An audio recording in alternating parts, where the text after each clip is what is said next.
All right, before we go into the conversation proper, Kemi's here with some information, juicy information for us. Kemi. Yes, Lagos. So Lagos, it's time to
Women's Business and Law Survey for 2018 noted that 70% of female graduates from Nigerian tertiary institutions have been sexually harassed in school.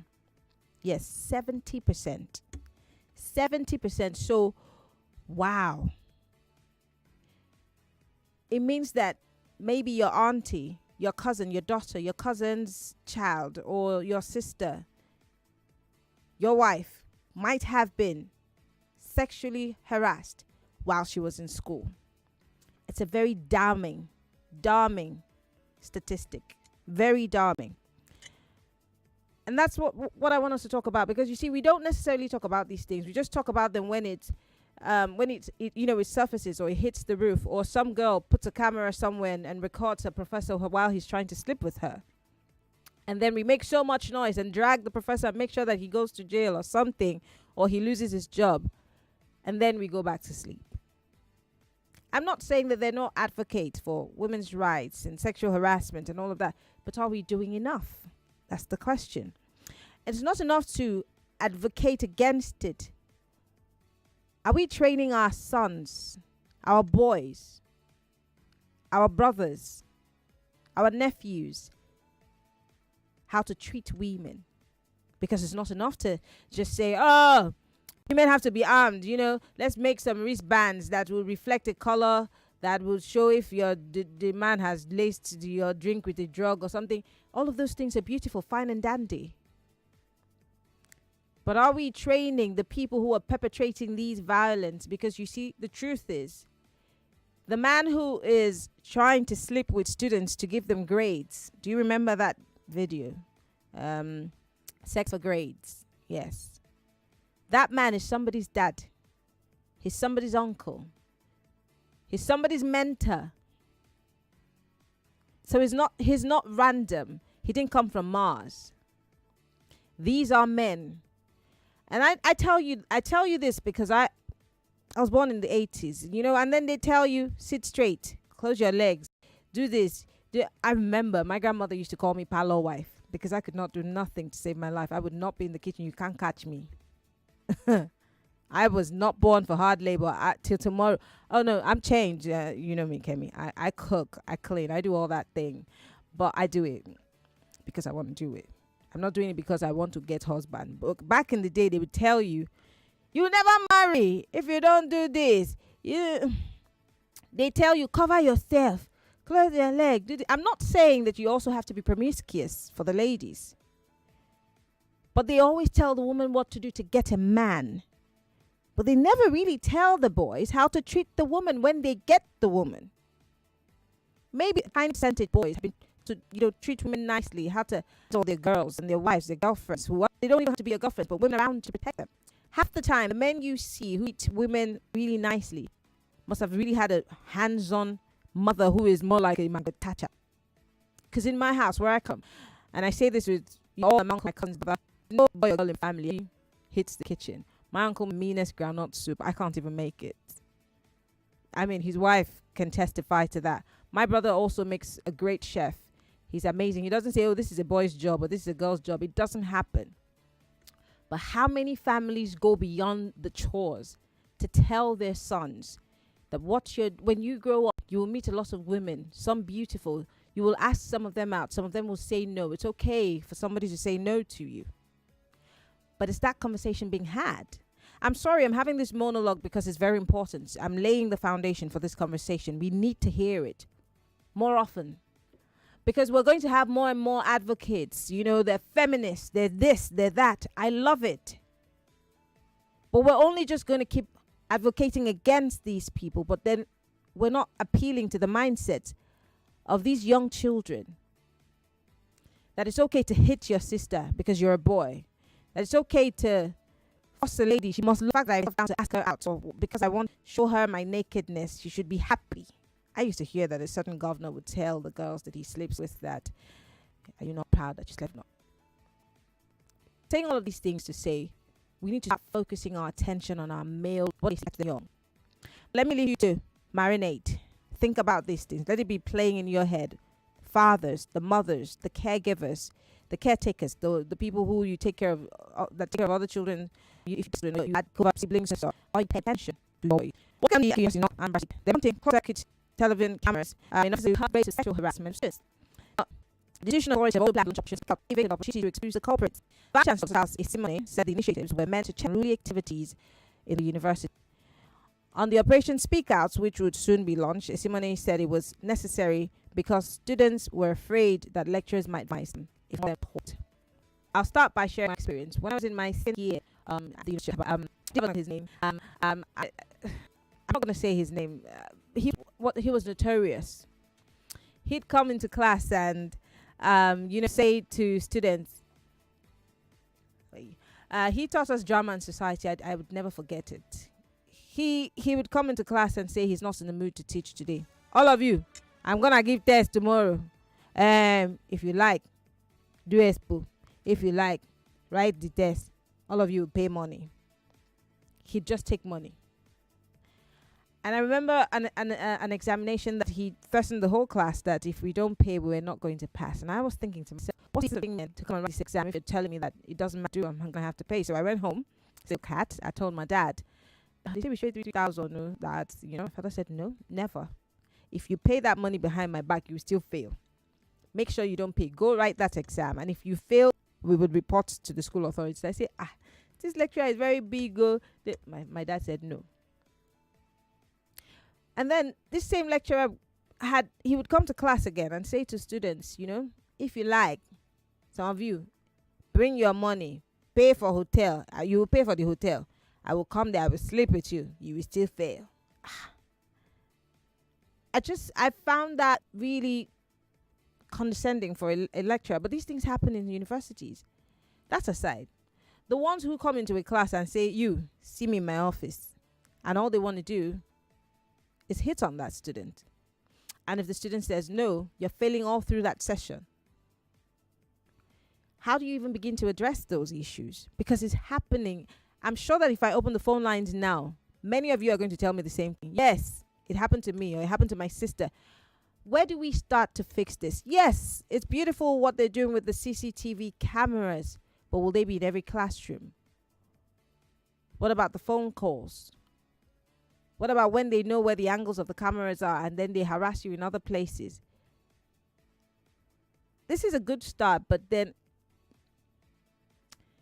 are there other things that universities need to do? And can all universities begin to adopt this style and this mode? And for the offices of the lecturers, will there be cameras also mounted in those? Yes, because students are afraid of being victimized. Half the time, if you go to the school senate and complain about a lecturer, they say, oh, he's in our group, he's in our fraternity, he's in our this and that. And half the time they let them go. Just a few of these stories make the news, and then it makes the news around the country, and then we make noise and we get that person out of that school or out of, the job. But should it end there, Lagos? I want us to have this conversation as a parent, as someone who's gone through the walls of a university, as someone who wants to be a parent, because I really wonder what the world will be like when I have kids. I think that's one of the most scariest things for me, bringing kids into this world, because there's so much to combat as a parent. 0700 993 993 993. How do we deal with this? Is this enough? And how do we make sure that these lecturers comply? Aside from catching them young, how do we deal with what's already happening in the universities? Because there are lots of them flying under the radar. 0700 993 993 993. For your lady, 01 465 7190. Hello, welcome to Hard Facts. Hello, good afternoon. Good afternoon. What's your name, sir? Where are you calling from? My name is Savio. I'm calling you from Igondo. All right, Savio, go ahead. What do you think? Sexual harassment in our universities and in Nigeria in particular has become a recurring decimal over time. And sometimes you don't really need to blame the lecturers or the men at the same time. Oh, humor me. You need to heap a lot of blame on the women who dress provocatively. Really? Sometimes these women dress so provocatively. And the lecturer does not have what they call self-control. So every woman who provokes him, he's supposed to want to sleep with them. Is that a joke? No. They should also have self-control. But so humor me again. The little girls that are being sexually harassed, who's provoking those men? You're not telling me that these men have a problem, but you're telling me that the women are the ones who are provoking them. So what I wear tells you to come and touch me. Excuse me. Some of them were not brought up properly. So why don't the lecturers want to sleep with the men who open their chest and come to school? No. Help me, please. Why don't you sleep with those ones too? Because you can't control yourself. Yeah, this is a societal failure, and sometimes it's from the morals. Are you getting it? From the home front. So you do agree that it is an issue of self-control and not necessarily about women provoking them? Yeah, it is. It is the issue of self-control and at the same time self-discipline. But the women also on their own part should also dress moderately. So, sir, you're telling me that if you see me in public and I have my jogs out and I'm wearing something very skimpy, your first thought is to grab me and sleep with me? No. That's not what I'm saying. Thank you very much for calling. Hello. Welcome to Hard Facts. Good afternoon, Marianne. How are you doing? I'm fine, thank you. What's your name? Where are you calling from? My name is Meg. I'm calling from Lekki. Go ahead, Meg. I didn't want to call in, but I just heard that first caller and I'm so angry in my spirit. What is he talking about? I graduated from university 33 years ago. And these things have been there for as long as that time or longer. Women were not dressing provocatively then. I had a lecturer, handsome guy who knew he was handsome, dresses very well, comes to class and just looks for beautiful young girls. So what I used to do then, I used to dress like I was a conk SU person. And we cover, I'm telling you, so that you won't even see my pretty face. That was how I survived that class. I wasn't dressing provocatively. The truth of the matter is that women are always victims. The same thing in offices. You go look for a job in some offices. They want to sleep with you. What are we talking about? You're too pretty. You are sleepable. You are sleepable with. Yes. Yes. So what is he talking about? You go for interviews. You don't show any part of your body. I was brought up a Catholic. I don't show any part of my body because I just think women who expose cleavage, be it whatever you want to expose, it doesn't add value to you. At all. So what is he talking about? The rot in the system is so horrible. It's so terrible. I was taken aback when I hear some of the stories going around about young girls. What are they supposed to do? They are just victims. And these men come to class to hear what you said. How can a man come to class and tell you will pay for the hotel that I will sleep with you in and you will still fail? Can somebody record his voice? When I was in uni, cell phones were not that big of a deal. But thank you very much for calling. Nigeria is messed up big time. Everywhere. Thank you very much for calling. I appreciate it. When I was in school, yes, we did have phones, but we were not as tech savvy as I was in uni like in 2000. So, but anyway, I'll take one quick call. Hello, welcome to Hard Facts. Turn off your radio, please. How are you? I'm fine, thank you. I have been listening to this program. I think the first caller tried to make one point that you did not allow him to arrive. You see, the truth of the matter is that some women can also appear very seductive.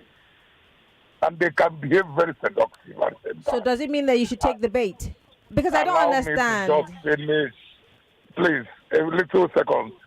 You see, there are some weak psychological functions of the human body in which men does not have control. And so are women. They may seduce you. Some of them may not be intelligent enough to even pass their papers.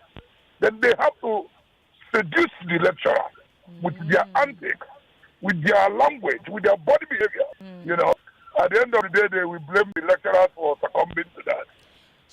So if you as a lecturer, I'm sorry to talk over you. If as a lecturer you know that there are these groups of people, because I know also that there are people who come to school, they just want to pass their exams and do their work, and these lecturers come after them. You know, listen. No, hold on, sir, hold on. If you as a lecturer know that these women are setting a trap for you and you still fall, and then you say after they will come and blame me, why do you take the bait? No. Okay, let's please. There's no way someone can say that women are setting trap for him. That's women, for instance, that appear in a way that will interest that the opposite sex. She's also trying to get something out of it. You know, she wants to pass her papers. Maybe she wants to come out the best in school. But you also don't want her to turn around tomorrow and say that you harassed her. So don't take the bait. I'm sorry, I'm going to have to let you go because we have to go for a break. Auntie Norma is up next. And when we come back, we're still having this conversation. Sexual harassment in Nigerian universities. What do we do to put an end to it? Because the men are making excuses because they're weak. And these women are so very, very powerful. But then if you know where this leads and where this ends, why take the bait? Again, I want to hear something from the men. I want to hear more about how these guys think. But we'll be right back after the break.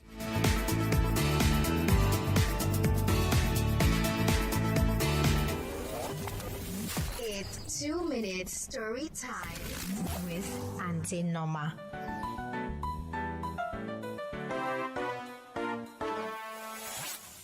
Hello, my name is Auntie Norma, and the title of my story today is Half Hour Hara and the Case of the Broken Eggs by Ugo Anidi. I read. Hara had a big fat problem. If she didn't fix it in 30 minutes, she would be in big fat trouble. Splattered on the floor were all the eggs for making Mummy's birthday cake. You're in trouble, her cousin Izzy said.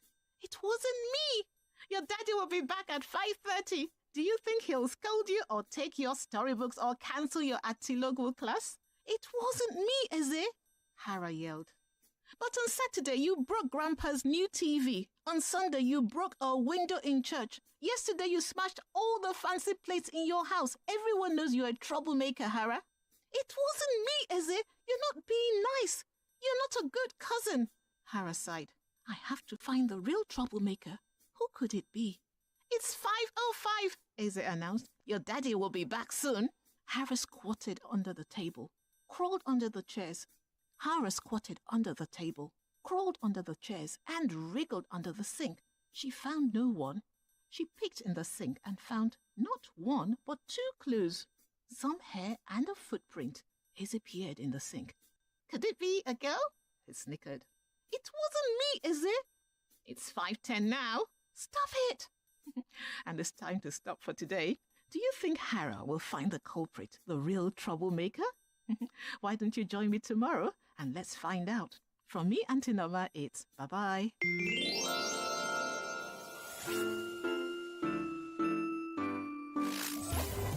And that was 2 minutes story time with Auntie Noma. Wow, what's that? It's not a smell. It's a feeling. Yeah, Just like confidence. just like power. Like all day deodorant roll on. Yeah, like you. Let your essence announce you. Buy your all day roll on today from stores near you.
to the guys. There is a responsibility on women who are mothers. We heap all our time and our energy and our, on our girls, and we forget about the boys. They're also your children. You also need to direct them in life. Oh, you need that responsibility for the dad. No, but the woman also needs to. You have to tell your child, your male child, from a woman's perspective, so he sees that woman through your eyes. Because it's okay for dads to do it, but the women also have a responsibility in training their male children. I'm just gonna read these messages and then we'll leave it here. Put a pin on it and we'll take out that pin next week. Okay. Adedeji says, like, seriously, it's a show of shame to hear some lecturers assault their students sexually. I believe those types of lecturers are classless in nature, because if they are classy, they wouldn't have had such cruel mentality towards women, not to talk of abusing their own students sexually. As for me, I see women more as a support system rather than sex machines. Those men or lecturers see women naturally as sex toys or tools. They're inclined to such bad behavior. It's uncalled for. Thank you, Adidigi, for your message. This one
says, good evening, Marianne. Please help me ask those men justifying those lecturers who sexually harass students on the basis of how seductively they are dressed. Why don't they go grab white ladies who are half naked abroad? Of course, their thing will behave because it's life imprisonment. Because there's no serious punishment or consequences for sexual harassment. That's why they do it and are happy to get away with it. Our lawmakers need to enact severe punishments for such a crime. Envy from Ogba. Thank you for your message. Marianne, hi, I'm Dennis from